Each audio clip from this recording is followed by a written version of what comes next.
Here we are. Good afternoon. In behalf of our school, I would like to welcome you all, and I would like to thank you for having this time with us. Personally, I would like to thank Tiago Manquinho. Thank you very much for keeping this going on. This would be the last day of our Easter Dance Week that we have to postpone twice. Hopefully, we can gather together on October the 2nd. But thank you for letting us being together this time. Thank you, Francesca. Thank you, Jonathan, and thank you, Cecilia. I would like to thank you as well, Tiago Coelho, which is not here with us, but is watching. Together, Lourenço, Frederico, and Guilherme, thank you all for being here. And hopefully we can reunite it soon. Thank you.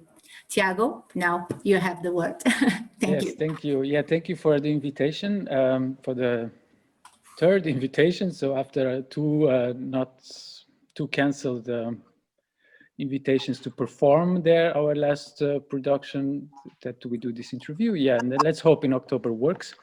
And I welcome you. I'm in Germany in our co-production theater that co-produces one of the theaters that co-produces our productions, our free productions, and Francesca is sitting just next door. Actually, we decided to keep her. We just finished rehearsal for a new piece. Yes, I'm on the other side of the green door, and Jonathan and Cecilia, they are, I suppose, at home talking to us from Leipzig and Berlin, and Lourenço, I think, from Wien, and the Gamero brothers, they are talking to us from Lisbon, I suppose. And I'm very happy to see, especially Frederico. We're old school colleagues, so it's a very nice moment also to see each other, even if it's in this way. Yes, we would like to talk today, or I would like to talk with you guys and share ideas and thoughts about how in these uncertain times that we are living, about our different realities and our similar experiences, to share about new challenges and new possibilities, and to exchange about alternatives and new paths. Maybe even to dare to see these times that we are living as a possibility for a chance for change, a possibility to go somewhere else from where we have been before. So I think in many different ways, artists and dancers, it's not only now a difficult time, it's because already before we had difficulties, before it was uncertain, and now we are experiencing a lot of things that were always there, but in an amplified manner, like many other professions and sectors of society, and going from education to health services and all over. So it's reflecting all kinds of problems amplifying a lot. So in that sense, there is an opportunity to see what's not been working well in an even more obvious way and to handle about it.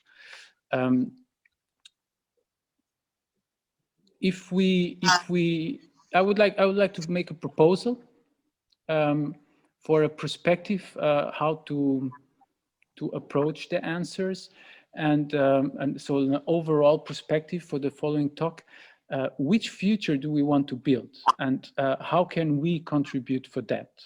So I would like to focus more on the positive attitudes toward focusing on solutions, and then complaining about how bad we are going.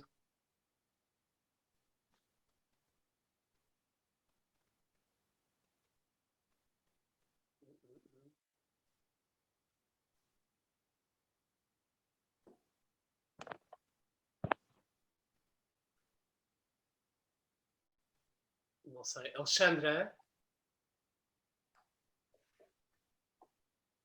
We can't hear Tiago.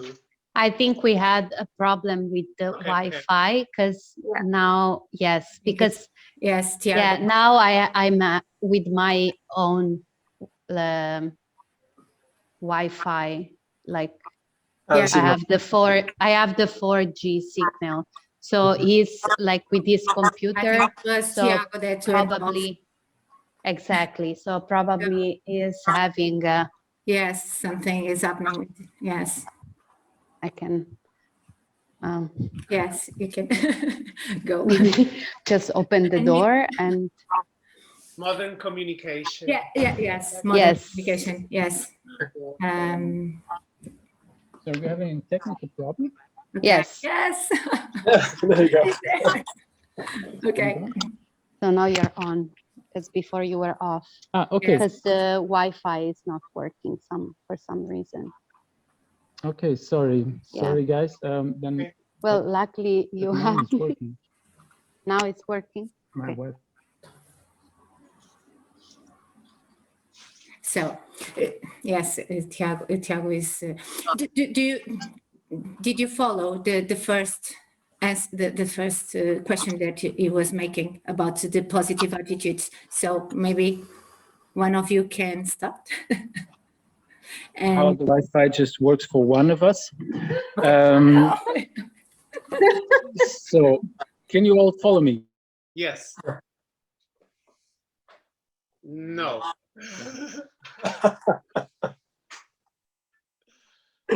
yes and no. Okay, but yes, it's better. Frederico, do you want to start? Well, on the positive, Your personal experience first about in this situation, and then well, yes, and then the positive attitudes. my personal experience is very particular because I work in a statal company, in a repertoire company, so I don't think it reflects the whole scenario of people in dance. Because we are supported with fixed salaries, and you know this money issue is definitely a problem in our area, at least in Portugal. But on the positive side, I see a lot of discussions being open. I don't know if it's a coincidence or not, about diversity and about inclusion and about the structures where we work in. And I think this is the positive thing that we can take out of this situation. It's not, I don't, maybe it's not directed with the situation, but it happened at the same time.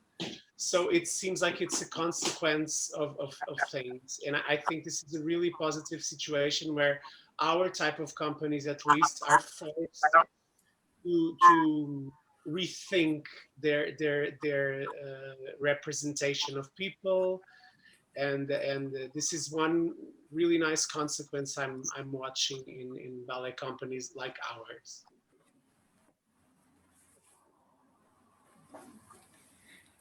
That's it.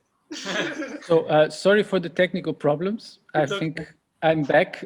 Yes, you're back. Thanks God, Francesca is next door. Yes. Maybe someone else wants to pick up from Federico. I see you took over, so just go on. Maybe Guilherme, Yeah. maybe you can talk about the difference between you and your brother, because you have similarities probably, but maybe you can follow up what Frederico was talking about. I mean, in a way, the same situation that I'm employed also in the National Theatre. So in terms of this negative side, money-wise, etc., we didn't feel it as cultural freelancer dancers and artists in general. But more than that, positive, I don't think there is a lot more for me, in my view, for ballet, for dance. I think it opened a lot of communication and many different talks about different ways to approach things. But I don't think, since it's a physical thing and something for me to watch more live, not much I can say positive about it, at least in my experience. I mean, I could only share my positive view on it as that I would say the art scene has taken another type of development, and also it forced the art scene to take a new development, and also forced artists to develop new methods for performing and also for creating in general. And I think it's something that we will have to also adapt in the future as well. And it may be good that we took this step already, because you can see very well that if you compare the art scene to other parts of society, it has handled Corona much better than everything else, I would say, with all the restrictions, with all the different adaptations and different ways we found still to perform and still to work, even though other things closed down completely.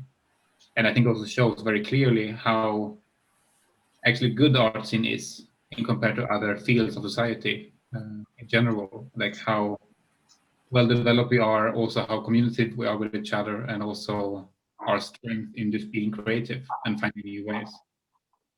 And I think it strengthens the art scene a lot compared to other fields. I don't know if other people see this in general, but I hope at least if they look back to the year 2020 and maybe 2021 in the future, they would, I mean, this would also be noticed, that the people that actually handled the situation the best were artists, even though we were dealt the worst cards. Yes, Jonathan, picking up from there, maybe Jonathan is organized in the Dancers Connect. That's an organization in Germany for connecting dancers, but also for the rights and working for the rights of dancers in the free and in the fixed scene, like a state working scene or private theaters also. Would you like to share a bit also about what you've been observing also with the rest of the team of Dancers Connect about the general situations? I mean, yeah, like Frederico said, the situation of in the state theaters here, it's similar with the National Ballet in Portugal and with the opera in Wien, but also from the free scene. But also from the state theaters. We also have been having a couple of things because we don't have the same security in the state theaters as, for instance, the National Ballet has about contracts, for instance. I mean, we have a lot of statistics in general from different types of service, but I will not go into that because it's a bit of a different topic, I would say. But what I have noticed from inside the organization, the network, is mainly how this has come out, been a call for dancers to wake up a bit and also to understand that you have to question the situation and you cannot just rely on your contract and everything will be served to you. That you also have to take your own responsibility and you also have to make your own rights basically, and also activate yourself and not just expect other people to do it for you. We have also seen an extreme increase in activation and how people are engaging with us in general, and especially how dancers are engaging with us and how they are also contacting us or taking on responsibility now, because of course they have to. You have nothing else to fall back on. And like that, it's been very somehow helpful for us also, because that's kind of part of our work to also engage dancers themselves, because we, our team of 25 people and let's say 5 to 8 core people cannot change the whole world. We also need the help from dancers to do this. We also need dancers to join the union, to question their system, to question their contract even, and to ask for translations of contracts and so on. We cannot do all this alone. And this, I would say, has been an extreme increase in just activity within this whole field of the art scene and also dance the last year. Yes, maybe Lourenço also, you would like to add something about your experience in Croatia, if I'm right? No, sorry, in Wien and Croatia is, yes, I'm sorry. In Wien. Yeah, I mean, it has been slightly different than last year while I was in Lisbon. Because in the first quarantine back in 1 year ago, in March 2020, we were sent home, and like Frederico said, financially it didn't create a problem for us. Here, although there is much more support for the arts in general, especially I mean, maybe in Austria in general, but in Wien particularly, I think it could, you can perfectly survive, obviously, but we have been also hit with a 20% cut in the monthly pay.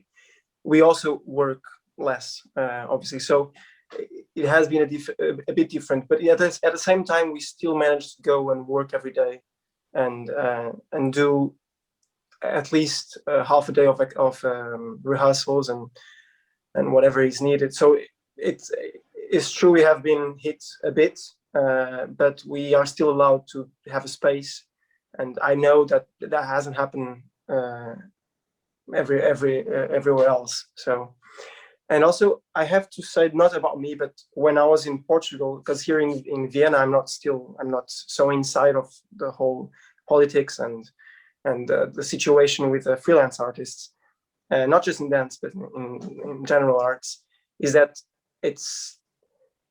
if we artists, we knew that there was a lot of people that before the virus already were struggling, and they were just making enough so they could, make it a living. Now the governments have no option but to accept that the conditions that the arts had were not enough, because as soon as it happened, there was, at least in Portugal, there was quite a big amount of artists that had to ask for help just to have food and from other artists. And so I think, if the government acts responsibly, a positive side of this is making it very clear, and you cannot avoid but to accept it, that it has to be done more to help. Although, like Jonathan said, like, you have to make if you're independent, I suppose, you have to make sure that you have always something to rely on. But I guess it's harder than to say than it's easier to say than to do. So, yeah. Yes, Francesca, Cecilia, do you want to add something from your own experiences? Yeah, I can start. For me, during this time, it was, I guess, like for everyone is very different. Everyone had their own journey. Me, I'm working as a freelancer, and let's say in the last year, it was really tough to find work, like especially in a studio. Basically, in 1 year, what I did was like 2 little projects via Zoom, where we rehearsed via Zoom, and then projects with friends, engaging our time, creating and trying to stay active. But we don't want to focus on the struggle, as you said. So I was actually asking myself, like, what can positively come out from this? I think it's nice to see how a lot of people adapted, very like had to adapt, like had no other choice. Some, for example, for me, adapted in the sense that also did other types of jobs to earn a living, or small things here and there. Other ones fight even more to get fundings and do extra curriculum things to just publish and let it out in the world, which will maybe come back at some point. But definitely everyone reacted in some sort of way, and I think this reaction will chase us for the next years. So for sure, like in 5 years still, we will have this as an experience, and it will come out so much in whatever project we will do. Like, no, we cannot do this, okay, let's do it with the video like this, just like when we did it during Corona time. I don't know, this can for sure happen, like we learn to be so adaptable right now, and to learn how to get digital, because that's what the world required from us. So I guess we will carry this the next few years with us. And I don't know, I'm not that good in that, so I cannot really say it's a good thing, because maybe it's not so much for me. But we definitely, as artists, as a community, learned new ways, I guess. I would say what Cecilia is saying is also very, very true, and what she's pointing out is also very good, because we all managed to build up a kind of a toolbox that we now carry with us, and that we now can also use in the future as well for future productions. For instance, it will always happen that a dancer gets a cancelled flight or a dancer gets sick, and if you then can rehearse through Zoom, and if you have this knowledge already, you can also avoid cancelling a show. So by carrying these tools with us, I think also can improve our way of working, and let's say baby-proofing our productions in the future as well, for small stupid mistakes that might happen. Yes, Francesca. Yes, absolutely. I mean, it's a bit like what Jonathan said before, and what Cecilia said, that it's like, as an artist, like as artists, we really became even more creative with the way of like, how can we deal with this, also with the streaming and like all these new platforms that like we have right now. Look at this, like we are having a Zoom conference from Germany, from Portugal, like people from all over the world, from Vienna. And that's, I think it's very like will have also a positive impact in general, like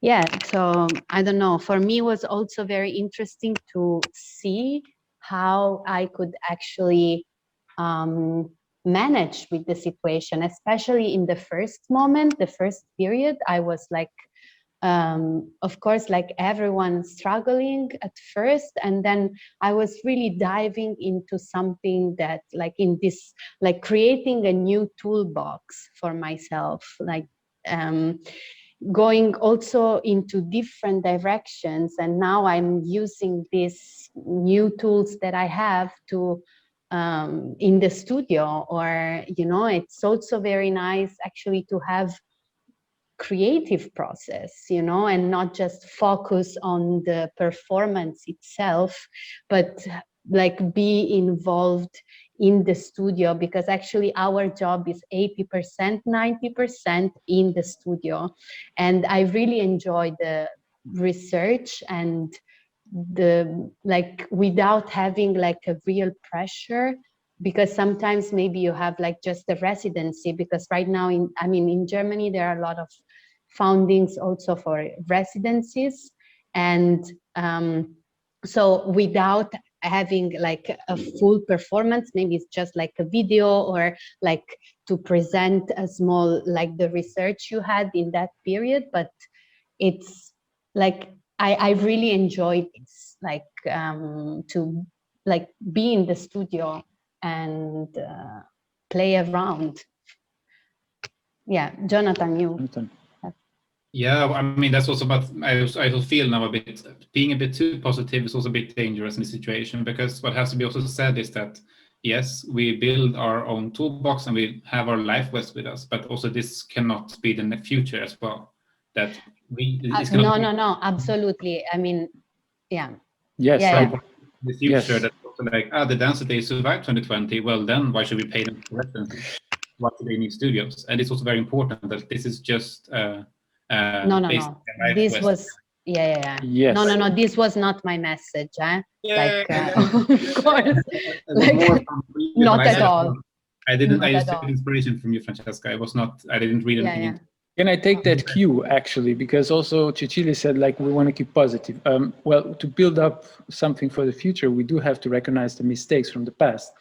And we do, so what I meant also before I got interrupted by the online is also that we don't focus on complaining, but there is a difference, like Jonathan is saying, indeed, of recognizing the mistakes. So what I would like to add is also, what are the things we want to keep on relating to in the past, and what are the things we want to leave behind? What do we want to keep, and what do we want to abandon and let go? And there is obvious financial and insecurity things which we can also go into detail. It's fine to talk about facts. And there are also other aspects that Frederico already suggested also that are coming up and that are discussions developing, like questions of diversity and questions of hierarchical structures. It's a big discussion in Germany, process of work, process of creation, what Francesca approached. I also had, for the first time in my life, 3 weeks in the studio without a name in this place here, and I could be over Christmas and New Year, just 3 weeks, and paid and financed by the state. And otherwise you're always producing and you have very few time and you're just producing, you don't have time for research work. And so where do you come from?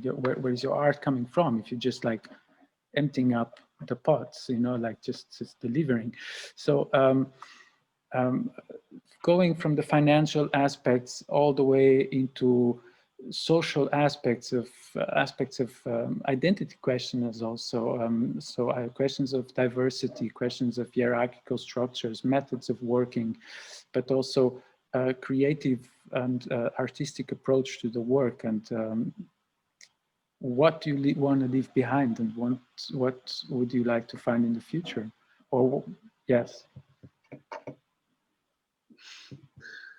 There are some obvious things, but maybe we have some surprises. From a more political side, I mean, there's more of a local Germany thing now, but I think also the world and in Europe in general can maybe take from this, that what happened here is that Dagverband Tanz organized this scholarship program or help fund, support money basically, with help from the state, that was called Distansen. And this was money that freelancers could apply for, and then they could apply for a certain amount of month where they would then be covered and get paid from the state basically to do their own project. And this is similar to like unemployment benefits of employed people, what they get, but for more freelancers. And I think there's also something that has to happen for freelancers. There have to be unemployment money for freelancers as well. And it's also something that has to be built up, and take this as an example, look at what this now the last year, what we had, what worked, what didn't work, and then build a proper social benefit system out of that for freelancers as well. So this is something I would really like to take with me from 2020 as inspiration for a better version in, let's say, 2022 of how to build this kind of support system for freelancers. Because obviously it's needed. We are dancers and we are not expected to hop into a cafe every second week and work there to get money. Because we have an education as dancers, and it's our job, and that's how we should earn our money, not by doing other things. Well, coming a bit back to the positive things, I think the fact that we are dialoguing here is already a very positive and unusual thing, because I'm listening and I'm realizing that I know not much about everything, that it's not my surrounding and my natural environment, because I've been a dancer in a repertoire company for 20 years, so I'm very unaware of the struggles or of the good and bad things that people, the so-called freelancers, are going through. But in one thing that jumps out to my eye already is that people talk a lot about creativity and being able to create and find solutions for this problem. And I think I might be mistaken that in our case, maybe Lourenço agrees, and my brother, we don't really feel that creativity boost, you know what I mean? Because we are used to being, don't get me wrong, but instruments of producing art. So we don't, not that we're not used to think, but we are very used to do stuff, and that just disappeared. So that already is a big difference, because we don't feel very creative in general. I think we struggle a bit with that. And also, I think that this thing that came out of this conversation is a very positive thing, because it makes us listen and understand and try to build up a common ground where we can, help and support each other, because I don't think that happens a lot. And I would take that as a positive thing that should stay, that should. I don't know if it happens in other communities, but the dancers communities are a bit apart sometimes, I feel. And I think that could be a positive thing out of this. Is it okay if I just connect what you just said, because that is very, very true. Also, within our network, we are promoting basically that there are no different scenes, that there are only unemployed dancer or dance artists in this. There are no commercial dancers, there are no conceptual, there are no performers, there are no movers. It's just we are all the same, and that is very, very true, because that has happened a lot throughout the last year. That with all of us being in the same shit, basically, we all realize that we all sit in the same boat and we all fight for the same things. And it has also united the whole scene much more than before, because everyone is struggling now. Also, I mean, even theaters who before was seen as the institutions that always just ate up money and survived through everything are also struggling. And it's clear then as well that, I mean, the free scene, of course, is in a bit different situation, but in the end of the day, we all have to improve it together. And also the social context of each country, because I noticed that we are talking about very different realities, though we are all in Europe. I was listening to you guys talking about Germany and what is provided to you or not, and Portugal is a completely different thing. I feel sad that I cannot really talk a lot about it because I'm not very aware, but the situation here is a tragedy. It's unbelievably tragic for most of artists, and I would include ourselves in it, because also our companies are being cut financially over and over again. So that obviously brings a drastic cut on repertoire and what things we can present as artists, as well as in creation, because these companies are also made of creations. But it's interesting to hear about the social context of each situation, though we are all Europeans and live in this supposed European community. Yeah, I would like to pick up a bit. Jonathan said we are actually all a bit in the same boat, and I mean I worked 20 years in state theaters also myself, and so started the same place where Frederico is, and since then also in Germany. Cecilia and Jonathan worked also latest in the same theater as we were working here in the State Theater in Braunschweig, and Francesca also already in several theaters. And so we've actually been in both places, and we see the differences also in terms of creative work.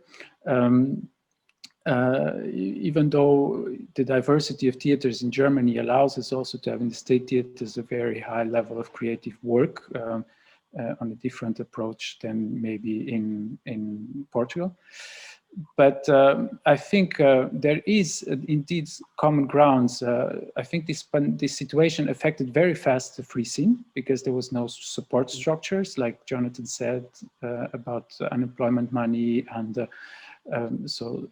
kind of a social support structure. But the state theaters are indeed going that direction also here. Now, many theaters I finance, they are like city theaters. The cities are broken. The monies here are divided in between federal states, cities, and central state. So, and the money that goes from the city into the theaters is going to be less in a couple of years, because there's less taxes coming in. The shops are closing. There's many other things. Money is going to be missing in many other places, and it's going to reflect very soon in the theaters. And people like me, I suppose, that are guests in theaters. I'm like most of my work is guest productions in state theaters as a guest choreographer. This is going to, I fear, it's going to be much less. So the free scene is going to feel it again a bit sooner. But sooner or later, the cuts that are happening, that have been happening, they will speed up, unfortunately. So it's just a question of time, I think. My thing is, what can we do? And Jonathan gave also some clues already. What can we do with our limited resources as pure dancers, simple, just workers? What can we do to indeed change, and where are the points? Could I intervene then? Please. I'm involved in a project that actually started before this whole thing happened, called Sem Oportunidades, which is a project based in Portugal that try to connect quite a big, 100 young young people that are doing good in their own area. And the objective with this project was to bring more of a young mind to these governments, where quite clearly it's usually run by older men, women, mostly men, but older people. And it's I think it was, I mean, the timing was very good, because clearly after that you could see there was a bit of an outdated sometimes solutions or something like that. And I think it would be good as I mean, all around Europe, for these kind of groups to communicate like we're doing in this small meeting, but like in bigger groups, where you can really speak, try to work out solutions, and then present them to these organizations, or even try and force these organizations to be able to hire younger people which have a completely different set of tools that older people won't have. And of course they also have something that we don't, mainly experience. But I think, yeah, as young people we should try and force ourselves, force the others in a way that we are more connected with them and be able to help everyone, basically. Yes, engagement in social unions, engagement in associations that protect our job. I think the answer sometimes, because our career is very short, we lose a bit of the track of time, and we don't think that doesn't matter and whatever.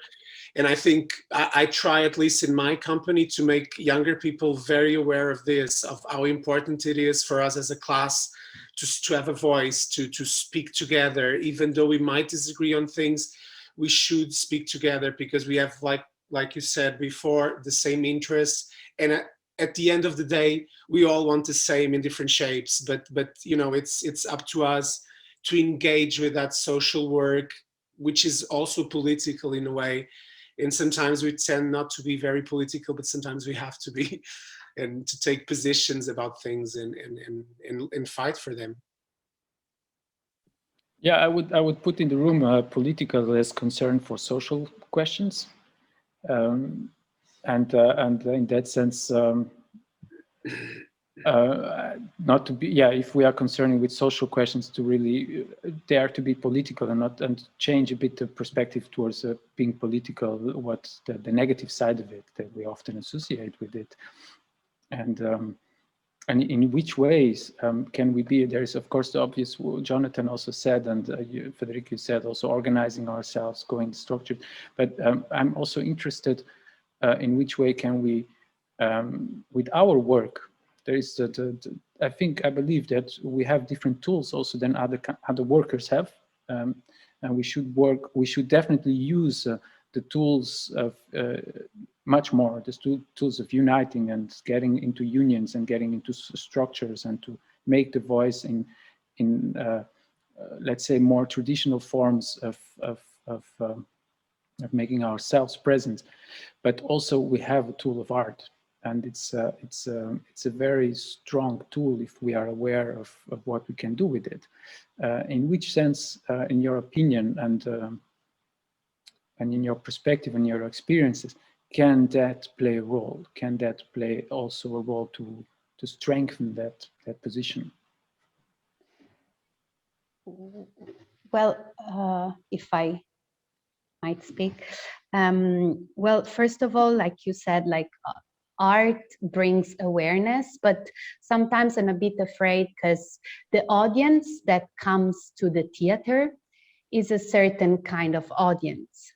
So sometimes I'm also afraid that this message will be passed on to people that are already in our own structure, or that are interested in our, let's say, being engaged in society. And so, like, for me, would be very interesting to bring this to like normal people, not like we are normal, but you know, like to normal workers or to schools, or like to put this into also the education, like talk about unions and dancers' right also in dance schools.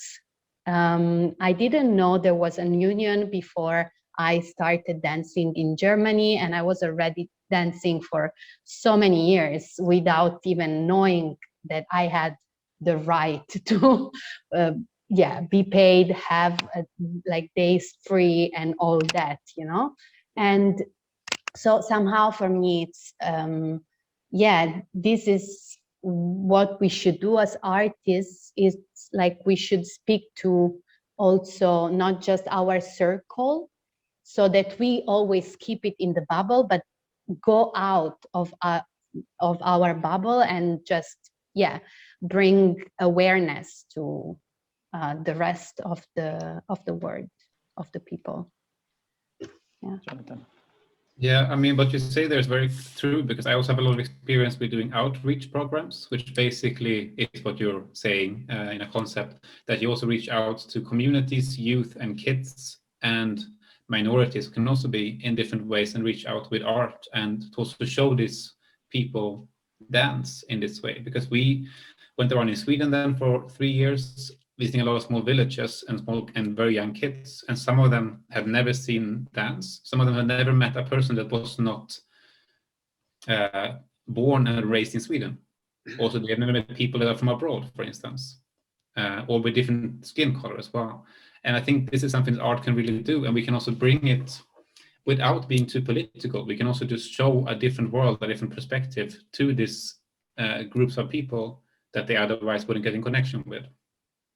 And also then inspire like this, because I don't think we should stand on stage with big signs saying this and this I believe in, and this and this should change, but just plant small seeds, and also to show that there is this other side of society, there is this other possibilities in life. And just because you're a kid, you don't have to be a firefighter or police. You can also be an artist when you grow up.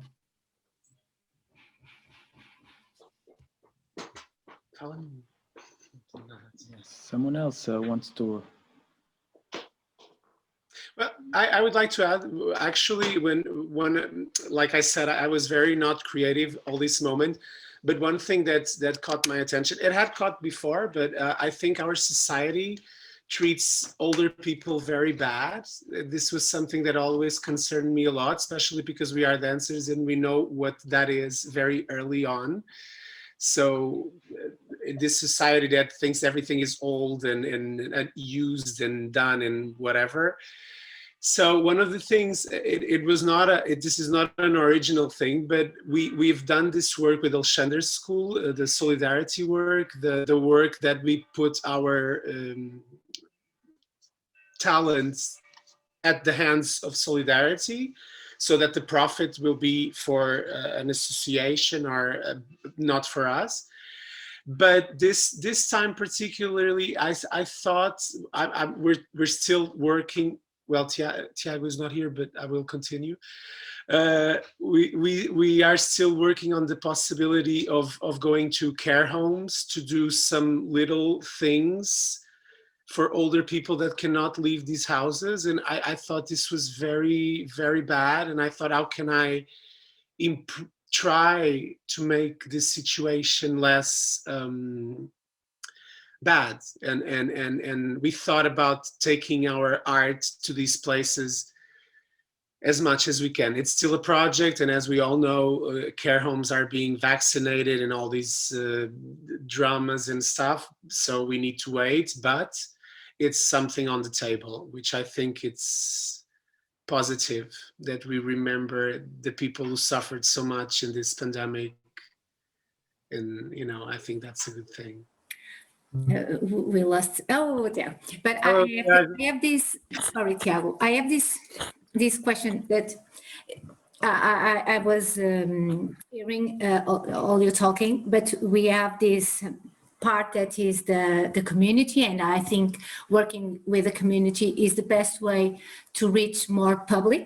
I've done that for 20, almost 25 years, working with the community since the 3-year-old child, because I believe that's how we get the public. But as soon as they grow up, we have to still doing that, but we need that part that is the government. We have a different reality here in Portugal. The performances are not very expensive, like in some countries. But how can we keep this role when a family to go to a theater have to spend 100 euros? So how can we manage and balance these two problems? And we have this problem going on, and it's going bad. So I'm very concerned with that. What is going to be left to go to a theater and watch performances next year? Sorry. Yeah, like you're right about the community, and I guess this whole situation also just brings we have to something that everyone needs to be, not just dancers, just everyone involved in everything has to be has to do much more of a solidarity work. And I speak for myself sometimes that you're not in the mood for that, or it involves work, but in the end to allow everyone to have access where there are holes, where there's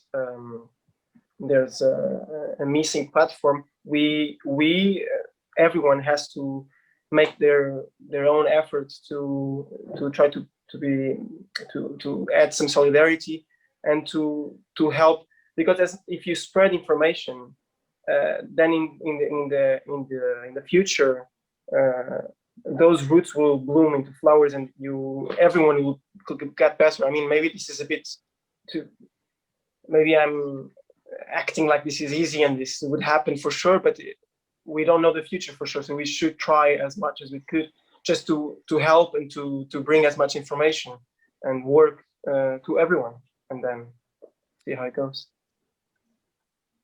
Yeah. I would like to pick up several things that we have been saying. Sorry, we had some problems here. We are in a theater and there's some problems, but everything is going well again. And the community work and what Lourenço said, I don't see it as such a almost a utopic thing that this kind of work really has some results, that some concrete flower has come out. I remember experiencing, we've been doing also a lot of community projects since over 12 years, and in the theaters where I was been working before, and I keep on working a lot with that. And we had, after 5 years of a very successful community project in a city, there was the question on the table of closing the dance department because of the city didn't have enough money to go on, and in Germany the expenses in the cities with culture are volunteer expenses. Let's say they are not fixed. They don't have to. So they are the first ones to be cutted, and where the cities also can cut. It's harder to cut in a swimming pool than to cut in the theater. For the city also, there's some legal things, but very fast, because of the work we done in the community and the kind of lobby that happened, the lobby that got established in the city, there was this question very fast out of the table. There was no question anymore, we closed the dance department, because it became relevant for the city in a very short period. So I do believe working in the communities does have a very concrete effect on our working conditions and our financial things, and also question of ticket prices and many other questions. And yes, I agree with Jonathan. It's not about being political on stage. There is also political performing. In my personal opinion, I believe the more political you are, you tend to become less artistic, because you tend to leave the subjectivity of art and the openness of art. to become political, to be concrete. It's not incompatible, but there is some difficulties. But there is indeed another kind of power that art has to have a political effect. And I do believe communities is a way. Would you like to give another input in another direction, Jonathan? No, my input was in exactly the same direction. So you can add something to it. Okay, then I would like. We don't want to extend this for ages, but I think we should start looking also in the future and where do we see ourselves? I mean, some things I think have been coming up, but what do we think? Where do we see ourselves, or where do you see yourself in 10 days, in 10 weeks, in 10 years, maybe? And I would really, but yourself, not only personal as retiring from dance or whatever. Also, it's also of course a legit answer, but also as a dancer, as an artist, and where you see art in general around you. And I would also encourage you to be utopic and to be a dreamer, because none of us believed 3 years ago we would be experiencing what we are experiencing, and this dystopic kind of situation we are in. And much worse situations are possible if we think about climate change and or worse pandemics and whatever. So we can think the other way around. We can also think a much better art world, a much better place for arts to be, can be there also. And I encourage you, be a dreamer. My hope is just, that's what I wanted to say before, actually, so I just bring this point back, that basically what we just spoke about now, and also the community projects and also dance as for health benefits also would be valued in the same way that we value it from society, that it would be researched the same way that actually professionals will go into research and to see, okay, what happens if you follow these kids for 15 years and they get to see art and the other ones not, and what is the difference in the end? That this research is done and also then well developed and well documented, and that then also the insight that a lot of us already have and have gotten over many years of experience also will reach wider society as well, and also through that then funding will then be strengthened and also kept, because that's, I think, is our biggest obstacle the next coming 10 years and the next 2 years.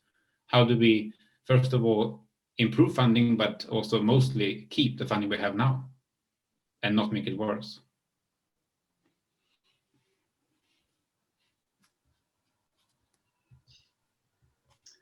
Yes, someone wants to add.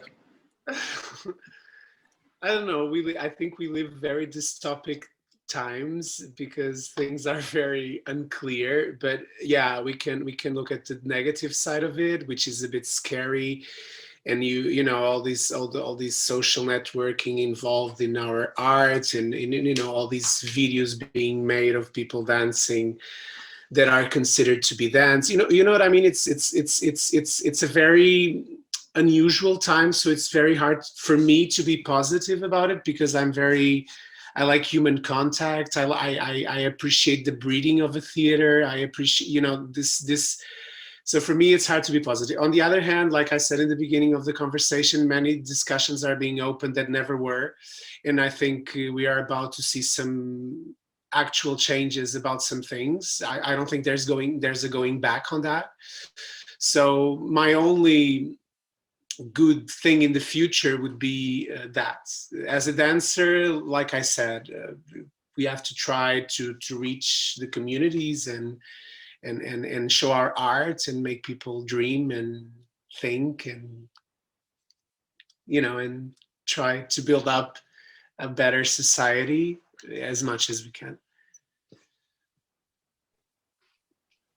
Yeah, I mean, I understand like what you said, that it's hard to be positive with what's going on around us, but I don't know if I have to be a dreamer and a very utopistic, from an utopistic point of view. I would love to have dance more in the communities. And as Jonathan also said, like I would like that people would realize how important that is, like also from an health point of view, and that they would start using dance also as therapy in schools for kids, for everybody, because dancing, it is a therapy, and not just for us that we are in this world, and also like to see the beauty and to go on with the discussion, to keep it open and actually make something worth from this, and to not just keep discussing, but to create a safe network between also theaters and the freelance scene, and yes, and to live with this. So this is a very big dream. But that's also that the health benefit is also extremely important, especially now in Corona times when we all exactly have contacts. And I did a performance the last year as well, which was about contact and embracement in general. And I cannot speak for the artist actually, or the audience, how they felt and what they thought about the show. But we had people crying just because we were touching on stage and they had not felt human contact for the last half year. And I mean, that in this way, it has nothing to do with the brilliant art we were presenting, but just the fact that we were touching and we were in contact, and also that we were doing lifts and stuff like this, but people don't experience themselves. And I think this is also the danger of the future society, with more and more social media, more and more apps, phones, Facebook, emailing, everything, that we have less and less actually human contact. Like you also said, Frederico, like it's very important to keep this. This is like one of our human needs, and something we also need for our future development as well. And I think that's a fight we have to have, because I think we're digitalizing things a bit too much. And then in what concerns to art specifically, there is digital art, obviously, but in our case, I don't see a future for dance as not being in contact with people, and that I think that might come as a struggle in the future, maybe. I would like to put as my utopia, if I relate to that, what you guys are saying, as actually we're all going through this shock therapy that brings us to cry when we see someone touching. And I think one day we will be able to touch again. I don't believe that this is a continuous state thing. We're not living in a world that some people like to believe we are living, and sooner or later we will get this thing somehow away and be able to touch again. And I think people will need and will have recognized how much they miss this touch. I'm really looking forward for the next contact improvisation workshops. So it's going to be a wild thing. So I really think in that sense, I'm quite positive that indeed this there is some aspects of digital life that will grow and they will develop to maybe positive things. And there are some aspects where we realize, yeah, that's not a solution. That's not an alternative. And maybe we will have this kind of meetings more digital, but then we will meet often and dance and instead of watching TV. So I don't know, in that sense, I would like to dream about that. So yes. For me, I just, sorry. Ladies first. Yeah. Yeah, from my side, I was very quiet. I wanted to share a few things, because from my side, like, I feel right now I'm quite demotivated regarding art, dance art. In the last year, I somehow got different interests as well. And the fact that I did not have the chance to be in a studio, to move, like I got this very, very few times in one full year. My body started to grab other things to enjoy himself, no, like play music or whatever, or paint other things, you know, often art related, but still I kind of accepted the situation and made a bit peace that it was gonna be like this, so I had to entertain myself in other ways, because yeah, in a way dance is also entertaining my body, because yeah, I need it. And I could also not relate at all to going digital. I had really hard time, especially also enjoying watching. I have really hard time to watch anything movement related online. So I decided also that's not for me. So I had very few inputs dancing wise in 1 year time, and I could realize that after 1 year it's kind of like when you go vegetarian, you know, like in the beginning you miss the meat, you are like, oh, I miss it, and then sometimes you start to eat more tofu and seitan and stuff like this, and quinoa, and then you kind of forget a bit what was the meat like. You remember you liked it, but you don't really grasp it, you know. So this is basically what's happening to me right now. But like, I'm sure it will come back. Do you mind if I interrupt you to say goodbye to Francesca? She has to leave us. Yes, Yes. I'm very sorry I have to run. It's been lovely meeting you all, and I hope we get to do this more often. And yeah, looking forward to come to Portugal in October. And yes, thank you so much. Thank you. Thank you, Ciao, Francesca. Fra. Bye. Ciao. Ciao. Sorry, Ceci, please go on. So yeah, basically I'm very looking forward to, in a few weeks we will shoot the video of the performance with Tiago, and I'm so looking forward to move for real, like in a big space, and not just training at home like with yoga or stuff like this, which is something I do, but to actually engage the body like I used to. But yeah, so like I see, of course, the positive future. Is just right now my mind it kind of shifted a bit away from it, and I guess also it's something I learned from myself, that I'm maybe like I'm not that big of a fighter. I'm more like melting into other ways, in the sense that I did not create a YouTube account and dance in front of the camera and whatever, because I just didn't feel like to do that. And as a freelancer, I guess, I mean, a lot of people had to, you know, like a lot of people had to go digital in order even to get invited to audition. This is something else I actually struggled. Like it was a problem I didn't have before, is that I did not get invited to actual auditions, because I guess like the numbers of people, invitations were very small all the time. And so I did not even get a chance, you know, to actually, yeah, show, like, because yeah, from the show reel, okay, what can you see, you know, like it's very different, as we all know, to be with the body and the breath and the sweat in front of someone that's watching you.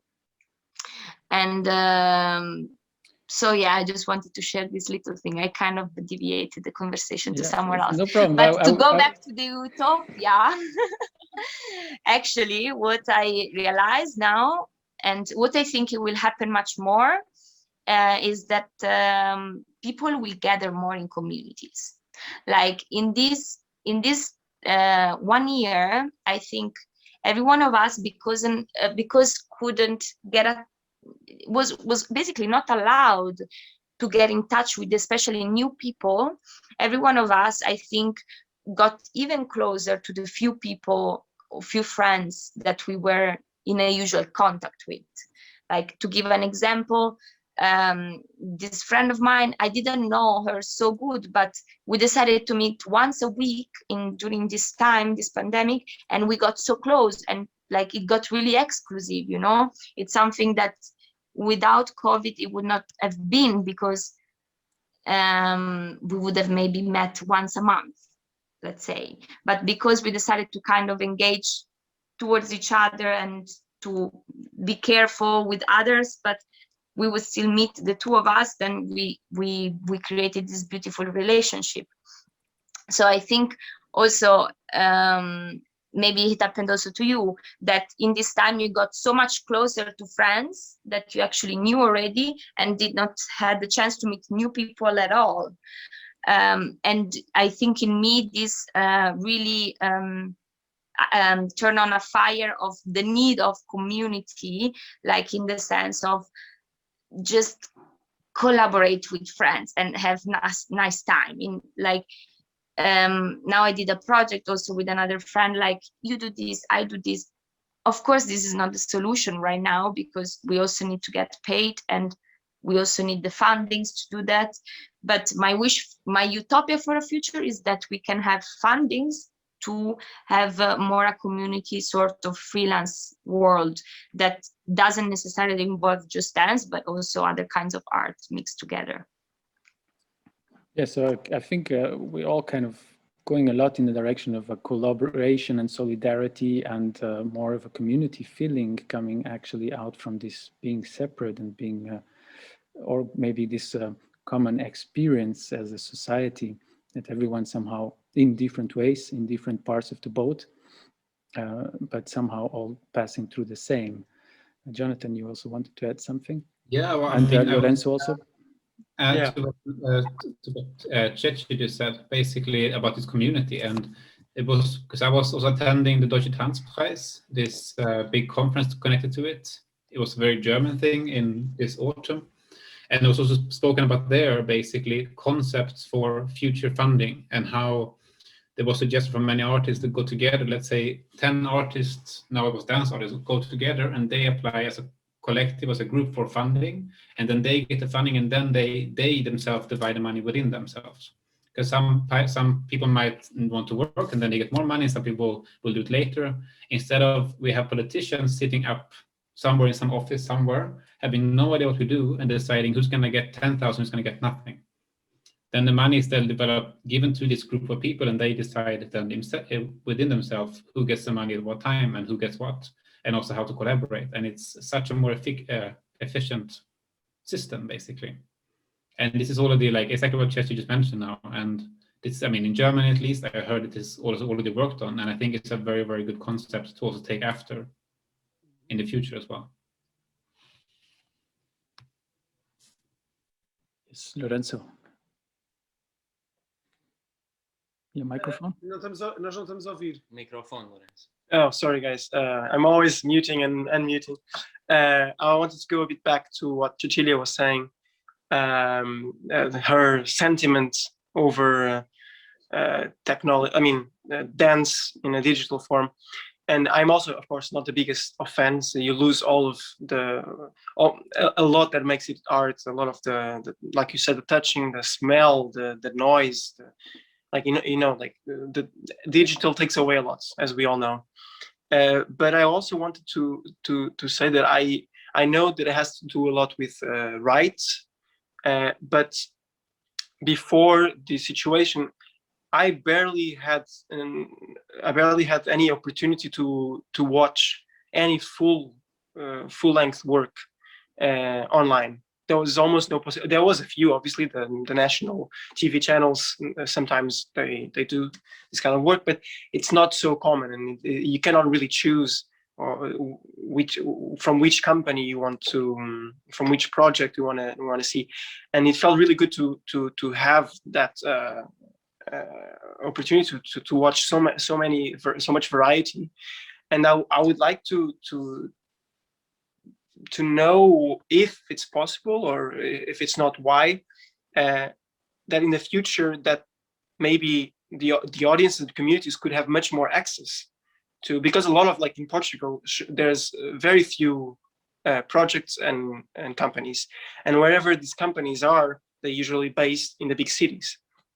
And so sure, CNB Portugal, the national company, they do tour nationally quite a bit, especially compared to other countries, but still there's not so much opportunity for those, like also like Jonathan said about in Sweden, for these people to meet different people from different nationalities, different lines of work, and so if sometimes if it's not possible to do this work directly, then for sure companies could find out a way to make it available online for others to be able to watch, because I know that there's rights problems, and, but I'm sure that can be all sorted, because I mean, if now we've done it in so much, in so little time, so much, I'm sure it's something that we should stick,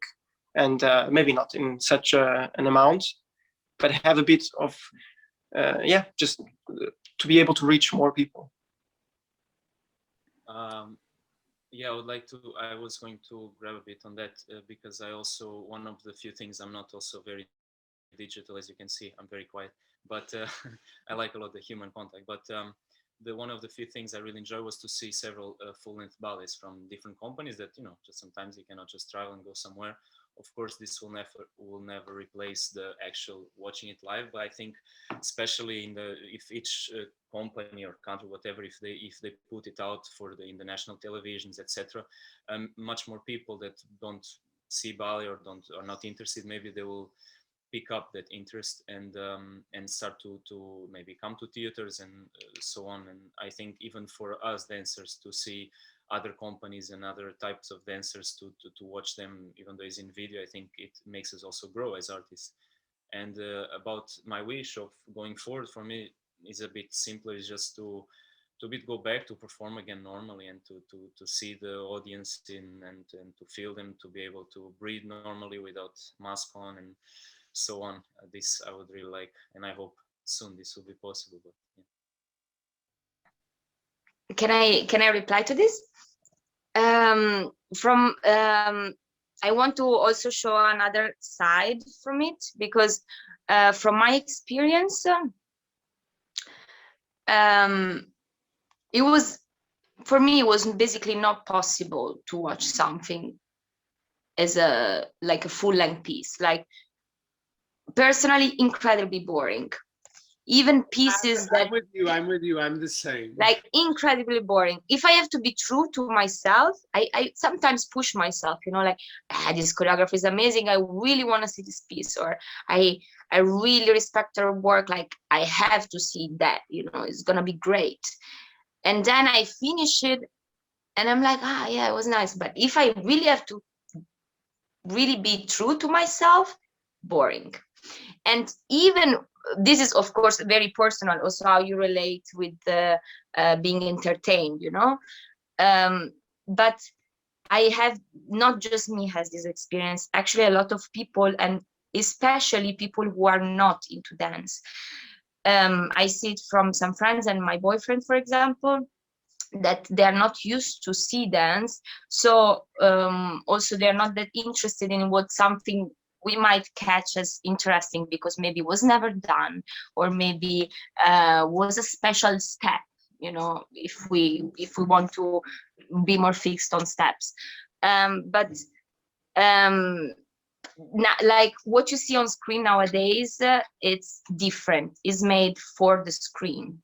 And dance pieces, full length, even in dance pieces, are clearly not made for the screen. The timing, the cuts, and for me it was really not possible. And I think if we give this availability also to people who don't usually have access to theater, I don't know, I had the feeling that it could be that people lose interest in it just because they try to see it. They could do it at home, first of all, so they are like, maybe I could do it at home, I don't have to go to the theater. And then they see it and they did not catch what's actually the theater about, This is a worry from me that could happen if we keep on streaming full length, even in pieces that are not made for screen. I'm with you a bit on that subject. I do think that there's a middle term between both things, but I'm with you. I'm not such such a supporter of the digital physical format on television, because I think the experience is not the same. Though I also agree that in some cases, some people can feel more close to these shows in a way they wouldn't if that didn't exist. So I try to put myself in between of that. Personally, I'm with you, but I also see with the other side. I think maybe with classical ballet it can also be something different, because classical yeah, ballet because is it's entertainment by itself. So the shape of it is already made for a box to be shown with a certain timing. I totally agree with you. I think some shows should even be forbidden to be broadcasted because they make no sense whatsoever. There's shows that are built up on breeding, on very sensitive sensations, and this is not possible to transmit online. But also it's a way of making art a bit more democratic in a way.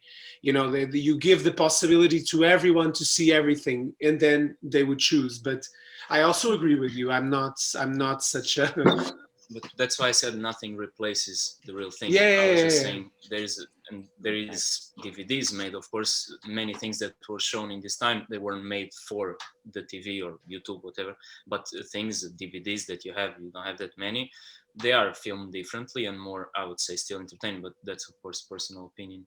And it's also a generation thing, you know. I think I don't know how old are you, but I think there's the people with 20 or 20, between 20 and 25, they have an approach to this digital format totally different from ours, because we were brought up experiencing things in a different way. And that's not better or worse, it's just different. And I don't know, there should be a place for everything or everyone, I guess. I have to say that what I meant with also like bringing more of this broadcasting into the future, it's for particular reasons. So it would be for particular people that actually can't have access. Yeah. The only way. And also, of course, you cannot put it and then just say like only these people can watch it. But and also about what you said, Cecilia, about just sitting at home and watching like people do with movies instead of going to the cinema. I understand what you mean, but of course I don't mean to, as soon as you have a production, put it online. It would be more of like into the future, having more of old productions, having people having more access to them, and also for us like artists to be more influenced by different arts, by different ways of performing the arts. I think that could be, and I do also rarely watch a lot of dance. If it's live, it's live, but if it's in digital, it's also, I'm not the biggest fan as well. But it has things that we can take, and they can add a lot to our lives, even if sometimes they can be boring for sure. Yes, I think there is a bit what Frederico says. There is a middle place where these things are meeting. If we give the example of the piece we should perform tonight in FAF, we've been very resistant to publish the recording. We had like a full stage recording with side cameras, but like not special for digital format, because it's a piece about fear, it's a piece from November 19, talking about how fear makes us manipulated or become manipulated.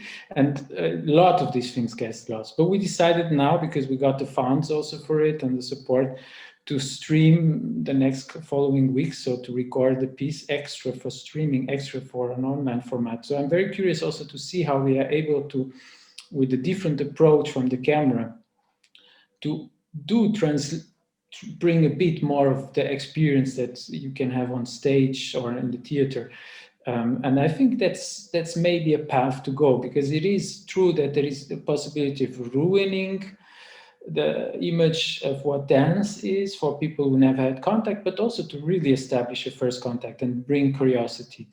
So there is this both ways, and I think it's really depending on the way we deal with the digital format with the video possibilities and translate. And definitely, I think we all agree that it's not about just filming a piece, even a classical ballet, doesn't matter. It doesn't have to do with the format of the performance itself. It has to do with the technical video technique aspect. Jonathan, if you want to add something to this question, to this aspect, please. Yeah, I will just take it to another step and say, like, if you want to put dance on video and also in this kind of format, you also have to then work with the people that are experienced in this format as well. That we are dancers, like I said before, and we dance, and some people are very gifted also within videography, but a lot of us are not, and we just have to accept this. And also then the same way we want people to hire us to dance and not amateurs, we also have to then hire people that are experienced with making videos and also make them proper videos to actually properly produce or introduce dance to these communities or to people as well that cannot reach it. So we need more money for that. Exactly, and that's also the thing. We need to make clear that we get money for dance production. Yeah, sure, I can dance, but if you wanted to put it online, I need more money. I need more money to hire this photographer and this camera crew to do it, because otherwise it's just gonna create a mess in our scene in the future. Yes, to be realistic, the cost of a good streaming can be like almost half of the cost of the normal production. So depending how good you want to have the streaming. So it is a very high cost. So that's why you still see also the good productions, video productions being made by big theaters, by big houses. So this changed a lot in the last couple of months, and the video colleagues are very happy about it. But yeah, money would play a big role. And if it's done with that quality, it can have a positive effect. I would like to place another question in the room, I think from our from the people watching us. Hello from FAF. I would like to make a question. And what do you think how we will be able to rebuild dance, both in terms of performance that stopped and in terms of formation? And even what can young dancers do for this art to continue to exist like we know it? And do we want it to continue to exist like we know it? Sorry, guys, I'm back on track. My phone died and did not give me any signals for it. I did not notice, and now I'm attached. I had to turn it back on. I'm really sorry. Yes. Yeah. Go. Please go. Lourenço, please. No. Yeah, no. I don't know. It's not going to answer the question, but that relates a lot to something that it's a big concern of mine, which is the students, especially maybe not so much the students that will finish their studies in 5 years or 4 years, although there will be less work probably because of any recession that might happen. But there's a generation that, I mean, I don't want to sound negative, but they got really hit hard. I mean, all of the students that first didn't manage to do any auditions to start a professional life, they got really hit. And then the year after, which would be the people that would finish today, they missed basically a full year of teaching. And now they're again, I don't know what's the situation in different countries, but they're also having a hell of a time now this year, and for them to even start their professional careers is going to be a very, very complicated thing to do. So I don't know how to fix that. It's not my expertise, obviously, but there should be a lot of consideration by the agencies that take care of these subjects, because it's really troubling, because the future is the children, right? And they're the ones that come after. And if we lose one generation, we lose a lot, because the stairways don't go up continuously. They stop, and then you have to start over. And yeah, I don't know. It's I know it doesn't have so much to do with as an answer I would like to give to that question, but I just remembered, and it's really, for me, it's really troubling to think about it.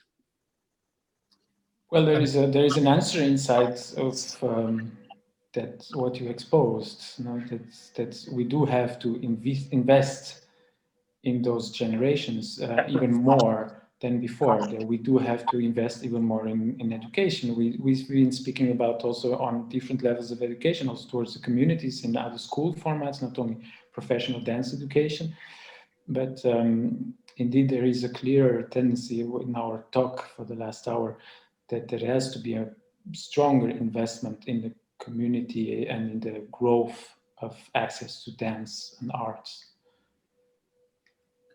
Yeah, I would also take a bit also like a practical approach to the question as well, from my own experience with working within politics and also working with politicians and art funding and applying for funding and as a dancer as well, that unfortunately politicians don't have time to come out and see every show we do. They will not go through every video on your webpage. They a lot of times are interested in statistics. They want to know exactly how many people applied, how many people were there, how many percent, and so on, so on. So what we have to do, what we really have to think of now as dance artists and dance and choreographer is to keep, even if it feels hopeless, keep on applying, apply to everything you can. Even if you don't even know what you want to apply with, just apply for the funding anyhow. Just make sure that everywhere, every funding is flooded with people, that is visible, that so many people are in need, so many people need money, and so much more money is needed in the future. It doesn't have to be, even if you don't think you will get the funding, apply anyhow. Fuck it. Just write an application. It can be shit, but just have your name on paper saying you've applied will help. And then what I would say, like, keep on working, keep on applying, keep on putting energy into it, because the moment we give up, the funding is gone. Yes, I will actually, I mean, there is actually at the moment here in Germany happening this. So we have all these state fundings and the money was only enough for 50% of all the applications. So new fundings are coming because it is supporting the Minister of Culture that is actually trying, we have quite good support program. But if we compare with other sectors of society, like what Lufthansa is getting, and for how much money we move, we are like the fourth biggest sector, economical sector, like if you consider all concerts and all events, we're the fourth biggest economical sector, bigger than the car industry. But the money that is coming for help, for supports is actually smaller in percentage, definitely if you compare it with the airplane industry, with the tourist industry and other industries. But by showing this need, and yeah, 50%, the money was enough only for 50% of the applications, makes them now have also inside the government also the political strength from the culture minister, the Minister of Culture, to go to the finance minister and ask for more money because there is the need. So that's this is on a big scale. On the other side, we're also experiencing, like for instance, in our city here, that there are not enough applications for the amount of money. So I think the direction Jonathan is giving shows us really, yeah, we have to keep insisting. Quitting is not an option. Someone else wants to add something. Question, because I was listening very carefully and I got lost with the initial question. The initial question is what can we do to rebuild rebuild dance in terms of performances and in terms of formation of education, and which role can young dancers play for this art to continue to exist? And I would add, to improve our working conditions. And also Francesca left in the room also before to introduce certain things in education process, like awareness for rights, awareness for social working conditions, for contracts. But that would be from the teacher side, from the education side. But what can the students, what can the young dancers, the people who are starting, those who are not getting jobs now because there is no auditions happening, or there is 250 people applying for a couple of weeks project, what can they do? That's a really hard question because it's hard to pick up a generation that was not damaged by this situation. But I do agree with Lourenço that the children's situation, or the teenagers, it's pretty dramatic because they are interrupted on something they haven't even started. So they might come to lose tools to even be on the fight, let's put it this way. I think this question is coming I from, sorry, I think this question is coming from one of those dancers, that is herself a young dancer, yeah, I suppose. I'm trying to What can she do? Frederico, it's coming from Francesca. Okay. Hi, Francesca. Yeah, I mean, I think to like they said, to be aware of situation and to push for things to happen and to be active on the process of things politically happen. Being aware that now always, but nowadays there is no. Nothing happens if it's not a way attached to the politics of it. We have to understand why the governments don't give money, why the system works like this, why they realize that culture involves an immense amount of jobs, but still they don't invest on it. It's to try to be more social aware. So I think social awareness is the key for the young people to build up a better future, because it's the pandemic is the pandemic. We can do nothing about it, and it's to fight, to understand that we have to fight for these things, that we have to push on politics to do it, that our vote, that our participation in society counts. It does count. This is the thing that people have to understand. And I'm not even saying that you have to be right or left or whatever. It's just to be engaged. You have to be engaged. There's no dissociation of what you do in the political life you're experiencing. So I think my advice for young people is to keep on working, but to be socially aware. Yeah, I would take this, leave it as a kind of end words, let's say. I think it's very put very well together. Jonathan, except if you really want to add something on to it. No, it was just to continue to this with the social aspect that you just put out now in the room. That, I mean, it's to kind of end like we finished it. Also, like that, you have to also see that we're all sitting here together, and to not create differences within the scene as well, and to not look at other people and think, he got so much money, why am I not getting money? Or the theater is getting so much money, why am I not getting money? But to see that, like, to educate yourself within other situations as well, even outside the art scene, educate yourself within flight attendants. How is their work situation now? Because all education you can receive right now will also benefit you in future discussions, because there will be future discussions that will come after this as well. And the more information you have as a student or as a young dancer, the better you can argue for yourself in this. And the more understanding you have for the whole scene, the whole world, the whole society, the also better you will be able to argue for yourself within this. Can I also add something very fast? Always relate to this, is that I think the dance world is going always more and more towards looking for identities, like in each one of us. And I think, like, once you, especially when you are doing a study, you are put in the position where you have to think that once you get out, job, like the only thing that matters is how to get a job and how can I be better to have a job, to find a project, etc. But I think maybe what can be done a bit more, it's to immediately, like, don't be so stressed about that, although it is of course an issue, but focus more on developing your own identity, because that actually will bring you jobs, especially in the freelance world, more than in theaters. But having a strong identity, strong beliefs, being creative with a brain which is active and ready to develop ideas, that actually is what people nowadays are mostly interested in the freelance scene. So I think, like, a good way also to train outside the school mindset is, as Jonathan said, to get interested in so many different things, and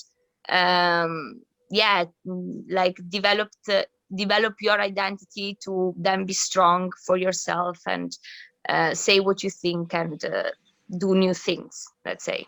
Yeah. Yeah, I would add to that that there is a parallel development going on in the society in general in that direction. Also, and other jobs, other areas of the market that people have to be creative. And I think our potential, and I think also the role, if I want to be utopic again, the role arts can play is also we show a bit of the way, because we've been living this more or less in different ways. We've been living also strong hierarchical, sexist approaches and discrimination, all kinds of, we are a part of the society, but we also have the potential to change in very fast, in very short time to create also big changes. So I would also really like to kind of resume our talk from tonight in this, that be part of that change. I mean, be as a dancer, as an artist, as a young dancer, be active socially, be active politically. Like Frederico said, it doesn't matter which position you take, but take part and be yourself, be present, make yourself be present and be part of society. Don't see yourself as just an isolated thing on top of a stage. Even if you're the most beautiful soloist in the world, you are part of a community, and you are depending on an audience that is able to pay something to come and watch your shows, or that is available. So we cannot disconnect from social structures outside of the theater also, because then we will be dancing alone on stage without no one in front of us and not even a video.